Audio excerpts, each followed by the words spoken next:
What's up, my people? KGV of Faith in the building, rhythms and reason in the house. Today is the first day of the GNX tour. SZA, Kendrick Lamar up in Toronto, Canada. And today we'll be looking at celebrity news to see what's going on in the world of Drake and K Dot on these days of, this tour going on. Cause there's a lot of stuff going on the street. I feel like this is just hip hop. Let's leave it there. We don't need no more Biggies. We don't need no more Tupacs. We don't need none of that, Keep it where it's at. And Drake, he understand, streets ain't nothing to want to emulate and be a part of. I'm just saying, money can't stop you from being touched from everything, for real, for real. Use your mind, young man, because you moving real stupid right now, for real, for real. And the niggas in your camp, what can I say? They ain't really been said, because if they ain't telling you how to move right musically or any of that, then you got the wrong people on your team, for real, for real.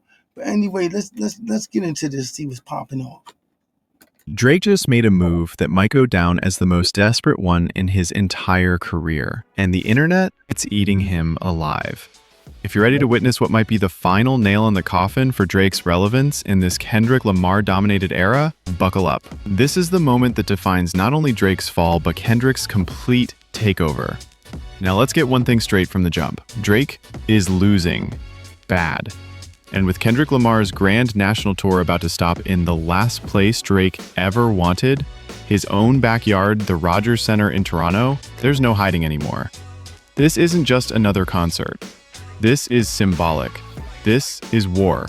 And Kendrick is marching right into Drake's kingdom, raising his flag and showing the world who really runs hip-hop now. So what did Drake do? Well, instead of stepping up, instead of dropping another bar, instead of reclaiming even a sliver of his lost crown, he decided to like an Instagram post. That's right, the biggest move Drake could muster in this beef was liking a post that claimed Kendrick and SZA were lowering ticket prices in Toronto.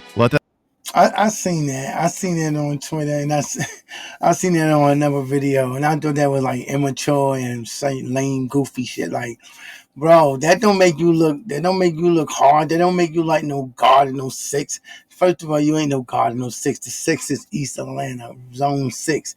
That's first of all, you know what I'm saying? That shit was called T-Dot, like I said many times before. You know what I'm saying? I don't see how Canadians can even be proud taking 6. And when it was never really officially called that until Drake came along and shit was T-Dot. The 6 belongs to Gucci Mane and Zone 6 in East Atlanta, where Quentin Miller from. That's where I get them from. And everybody want to try to clap back, do what you must, but you're still a goofy ass, because you trying to ride with a name that was never officially yours, that belonged to East Atlanta, Zone 6, Gucci Mane, which Drake stole and trying to basically emulate once Gucci Mane got locked up. And he know about it because of Quentin Miller. Come on now. He hating for what? And then I hear another rumor that y'all got going on saying that SZA sleeping with Kendrick Lamar. Come on now. Get your minds right, bro. Well, everything I'll be negative, always thinking that worse. For real, for real. That sink in. No diss track, no surprise drop, no real energy, just a passive-aggressive click. And that's how we know he's shook.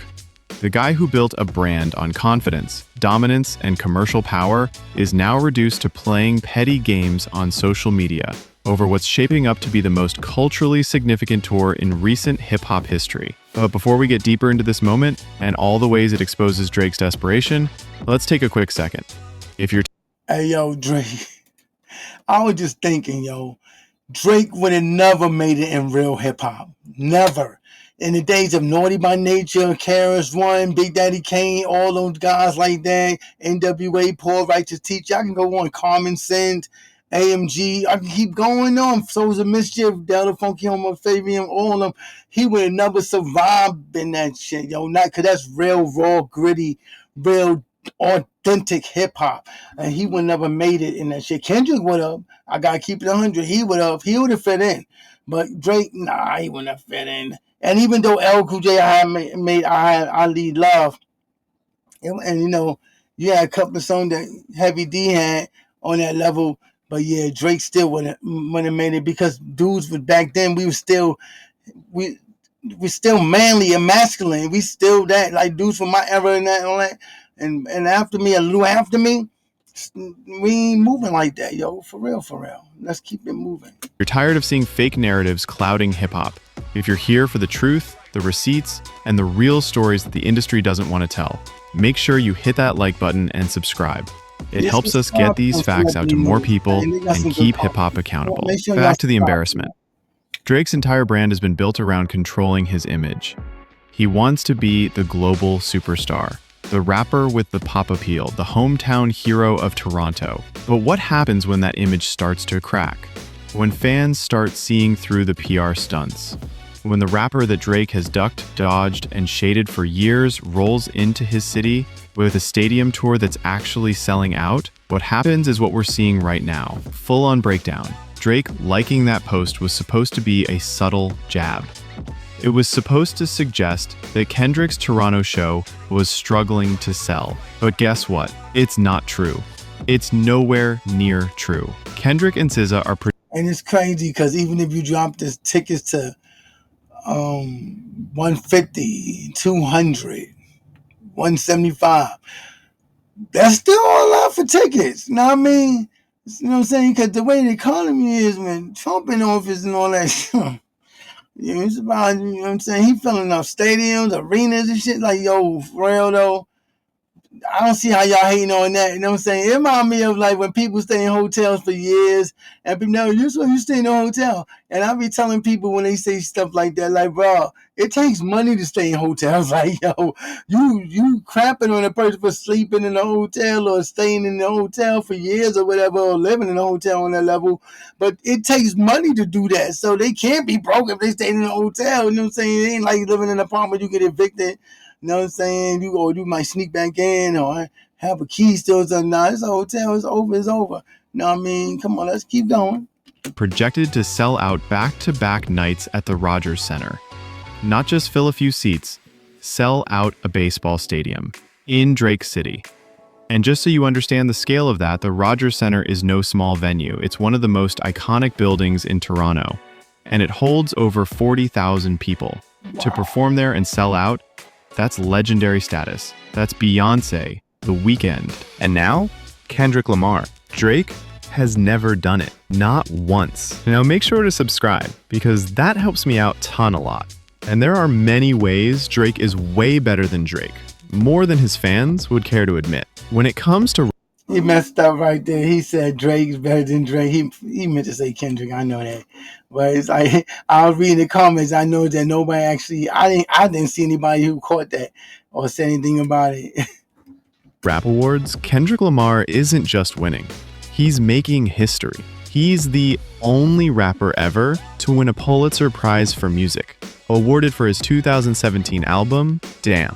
That's a feat not even legends like Jay-Z or Drake have achieved. While Drake rules streaming and radio, Kendrick dominates with depth. He's won 17 Grammys, including Best Rap Album, for To Pimp a Butterfly and Damn, both considered artistic masterpieces. Drake, he has 5 Grammys, but none for Best Rap Album. Kendrick's To Pimp a Butterfly was added to the Library of Congress, a lifetime achievement reserved for culturally iconic works. He also earned an Oscar nomination and Grammy win for producing the Black Panther soundtrack.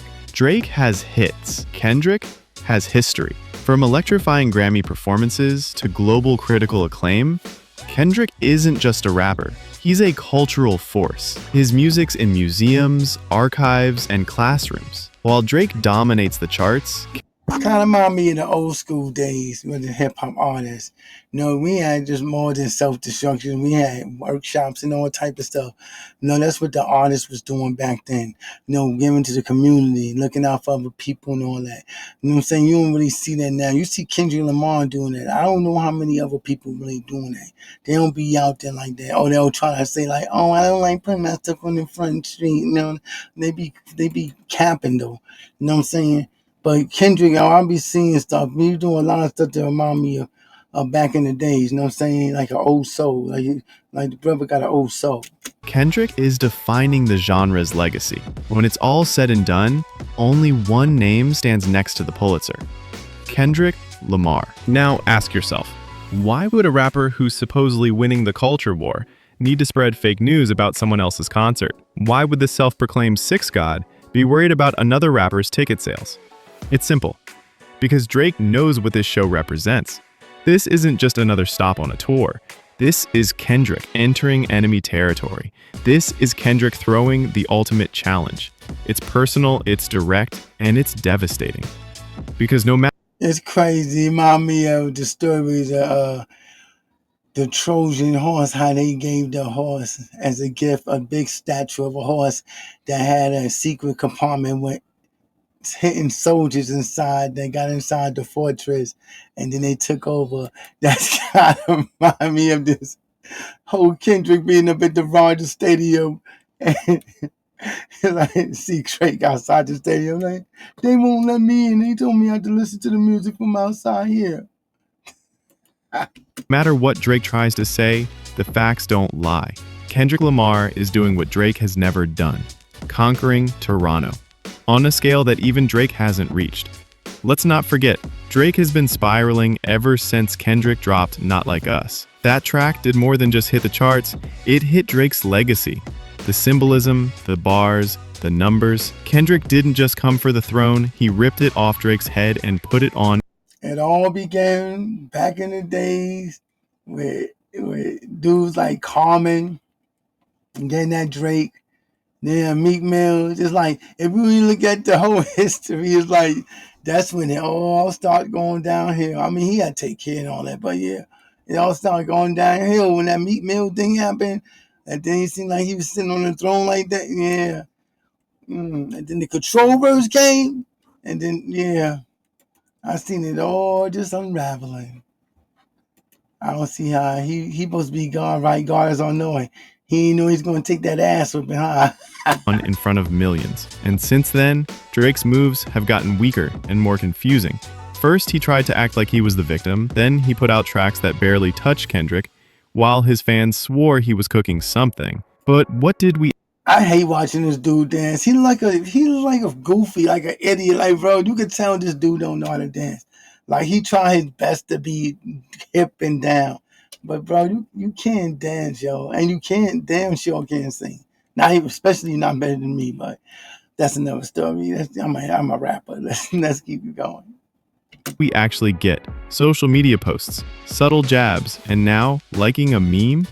It's embarrassing. Drake is acting like the ex who can't move on. Every time Kendrick breathes, Drake is somewhere in the corner trying to make it about him. But this isn't about him anymore. Hip-hop has moved on. The culture has moved on.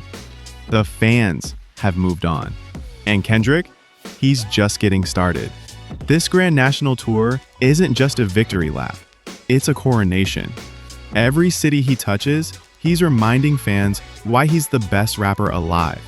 The production, the stage presence, the bars. Kendrick is operating on a level that few have ever reached.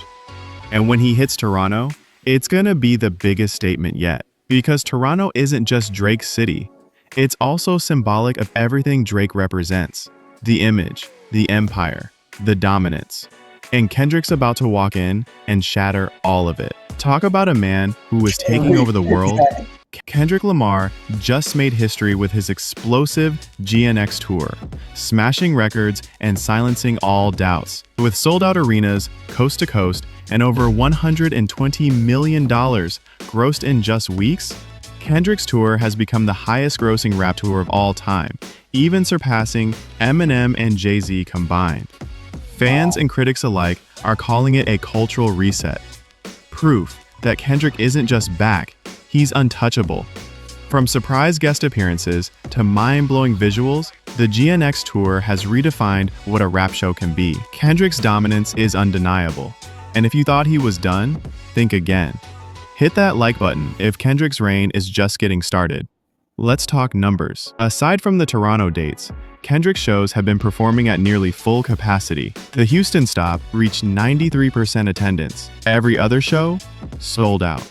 And not just barely, completely. People are paying top dollar to see this man perform. His ticket prices aren't dropping. They're climbing on resale platforms. Drake's like post was based on a secondary ticket platform, not even official sales. Let me break that down further. When a concert is popular, fans who bought tickets early often resell them at a markup. If prices go down later, it's because those resellers misjudged the demand, not because the artist lowered prices. But Drake tried to spin that as Kendrick's show flopping. It's not just wrong, it's desperate. And let's And it shows that when K Dot said, "Hey Drake, they not slow." So to me, him doing that type of move and his people are slow, so they don't run with that. But me and the K Dot people, you know what I'm saying? Because I'm neutral because I'm a rapper myself, but I rock with Kendrick. Because he a rapper to me. You know what I'm saying? The ones I respect. You know what I mean? So it's like, yeah, he won that. It's like, I don't know what he trying to do. Like, we stupid or dumb, like trying to act like we wouldn't know that. Like, his people may think that was, oh yeah, that's something to like. That's goofy ass shit. And it's stupid to make, it's dumb for them to like or run with that because he's making y'all look stupid by even liking that post and making it seem like it's one thing, but it's really another. not act like Drake hasn't had his own tour struggles. People seem to forget that his It's All a Blur tour with 21 Savage had multiple canceled shows, some of them due to scheduling conflicts, others for production issues. But when you really dig into the numbers, a different picture emerges. Ticket sales were underwhelming, venues weren't full, and despite all the hype, the impact wasn't there. So when Kendrick rolls into Toronto and actually sells out a stadium, not a half-filled arena, Drake knows what that says. It says Kendrick isn't just winning this battle, he's winning the war, and Drake, he's losing the only thing he ever really cared about, his reputation. Because for Drake, this was never just about bars. It was about perception. Being seen as the top dog, the alpha, the global superstar. But perception is fragile. And right now, it's crumbling. You can't fake sold-out stadiums. You can't fake cultural impact. You can't fake the way fans are reacting to Kendrick right now. Most importantly, the way he dressed and had barrettes and hair accessories in his head, I'll be like, that just made me question his whole team. Like, who told you that was gangsta or that's street? Street niggas, street dudes don't rock with that in their hair. The little iffy niggas maybe, but street dudes are real masculine, real men don't walk around with that. You know what I'm saying? They might have beats in here like Stevie Wonder, you know what I'm saying? But all that stuff, little colorful, bro. Cats ain't doing that, yo. The furry Erg looking boots that females be wearing that you had on, yo. That's questionable behavior, yo. you can't fake influence. This Toronto stop is going to be massive. Not just in size, but in legacy. You've got the skyline in the background, the Rogers Center packed, Kendrick on stage delivering the final blows in a beef he already won. It's going to be a moment that lives in hip-hop history. A moment that gets replayed, quoted, and referenced for decades. And where will Drake be? Probably watching from the sidelines. Maybe dropping another Instagram like. Maybe crafting another half-hearted jab. But deep down he knows, everyone knows. This moment belongs to Kendrick. So what's next? Well, if history tells us anything, Drake will try something else. Another petty move, another shady post, maybe even a surprise track. But at this point, nothing he does can change the facts. Kendrick Lamar is Drake moved like a better baby mama. Like his team be on his side talking and whispering in his ear. Like, yeah, girl, go take it. I women be having afraid. Like, yeah, that guy ain't no good. Go get that money. Girl, you know you go down there and get more, right? Drake act like one of them bitter baby ass mamas. Like I just can't walk away from this. I gotta say you had the last word or whatever. That's winning. Early. In every category that matters. Music, performance, respect, legacy. And this Toronto show? It's the exclamation mark on a sentence that started the moment Kendrick said, "They not like us." If you are a real Kendrick or hip-hop fan, make sure to subscribe and like the video because that helps me out ton a lot to create you these insider breakdown videos. Yeah, you guys make sure y'all check out Celebrity News. That's news with a Z at the end. Celebrity spelled the regular way. Then there's news with a ZS at the end. Yeah, the good content, you know what I'm saying? So yeah, support them, support the people out, you know what I mean? Don't forget to support me too. Check out my merchandise. You know how to do that little fix in there. Check out the merchandise at Bonfire or T Public, you know what I'm saying? Under BB or More Boutique or Lyrical Designs. You know what I'm saying? You see it in the ticket tape at the bottom. You know what I'm saying? You can follow me on Twitter at IMKGV of Faith. Also on Instagram. You know what I'm saying? Oh, my bad. Twitter. It's called X now. You can find me as KSGV of Faith on the Facebook, on TikTok, you know what I'm saying, or So Infinity Music Works on Facebook or TikTok. You know what I'm saying? But anyway, let's get to the end of this little documentary we watching. Kendrick Lamar's Not Like Us wasn't just a diss track. It's a cultural earthquake that's shaking the very foundation of hip-hop. In just a few minutes, Kendrick flipped the script on the genre's power dynamics, targeting Drake with laser precision, and, in doing so, reclaiming the West Coast's voice in mainstream rap. The track's blend of infectious West Coast bounce and savage lyrical jabs proved that authenticity still reigns in an era dominated by algorithms and image. But the impact goes deeper. Not Like Us reignited conversations around artistry, integrity, and what it means to be real in hip-hop. It brought back the raw, competitive spirit that defined the genre's golden age, forcing artists and fans alike to reevaluate the line between entertainment and cultural responsibility. In a world where many artists play it safe, Kendrick chose violence, and it worked. The track's viral success and massive streaming numbers have inspired a wave of lyrical one-upmanship, with younger rappers now chasing bars over branding. This wasn't just a clapback, it was a shift in the culture. Kendrick's decision to go against one of the industry's most commercially powerful artists and win has cracked open the industry's carefully curated image machine. Not Like Us reminded everyone that lyrical content, regional pride, and raw emotions still matter, and fans are responding. The Not Like Us became a global sensation, and TikTok lit like fire. I mean, we had people for everywhere, like Africa, Asia, Europe, everywhere jamming to this song. It landed him 5 Grammys in one night. Something Drake wished he could do, but has never done his whole life. If you feel like Not Like Us brought real rap back, smash that like button. Drop your favorite bar in the comments. And don't forget to subscribe for more deep dives into the culture. So now, I want to hear from you. What do you think Drake is going to do next? How do you think Kendrick will cap off his Toronto shows? And more importantly, do you think Drake can ever recover from this?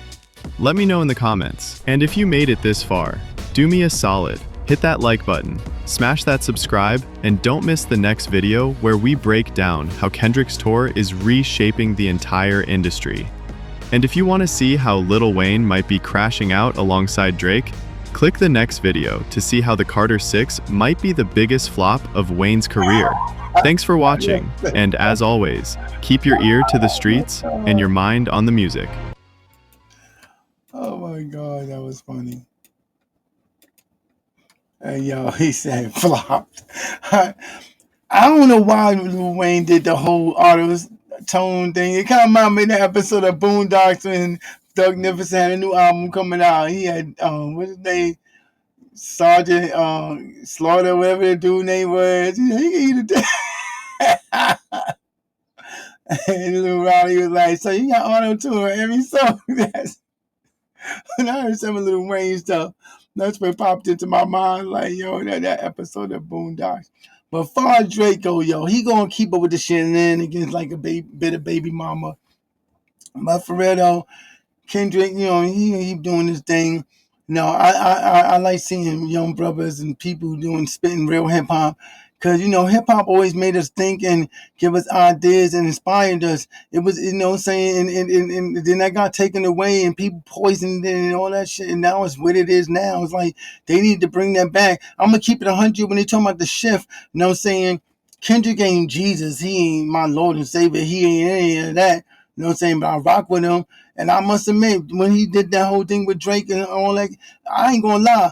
I got songs from 2019 that get mad airplay on SoundCloud and on other platforms because people started listening to real hip hop. You know, before I have fans, but not like I get them now because Before, you know what I'm saying, it's all about being gimmicky, mumbling, rapping, all that bullshit. But now people listen to lyrics and all that. You know what I'm saying? So check out my music, yo. I'm telling you, I got Soul Infinity Music, Word for Zen, KGV of Faith, Vendetta Music. I got part 2 coming out, I'm working on. Had a little brain freeze, but I'm getting back together because I like to dig deeper into myself when it comes to lyrics and things I talk about. I don't just like talking about the regular traditional shit that niggas talk about, drugs, money, bitches, and all that stuff. I like talking about social situations, life situations, you know, mental situations, you know, things of that nature. That's how I get down. I like being like multifaceted. I don't want to be like, oh, he's known for this. Nah, yo. I talk social justice, black, pro-black, all that, about God, whatever. You know what I'm saying? I ain't trying to be no hypocrite though. But anyway, you know what I'm saying? Check out my merch. You know, follow me, KGV of Faith. You know what I'm saying? Facebook, like I said. TikTok. I am KGV of Faith on X and on Instagram. You know what I'm saying? You can check out my merch, like I said. But other than that, like I always tell you guys, opinions just opinions. You know what I'm saying? That's all they are. No need to get bent out of shape and flip out and be disrespectful and things of that nature. And also, remember, always love each other. Like you might be your last day on earth. You know what I'm saying? Value each other, appreciate each other, and show that. Not just do your words, but do your actions and deeds. For real. Other than that, see you on the next episode of Venom Nation, KGV of Faith out. Peace.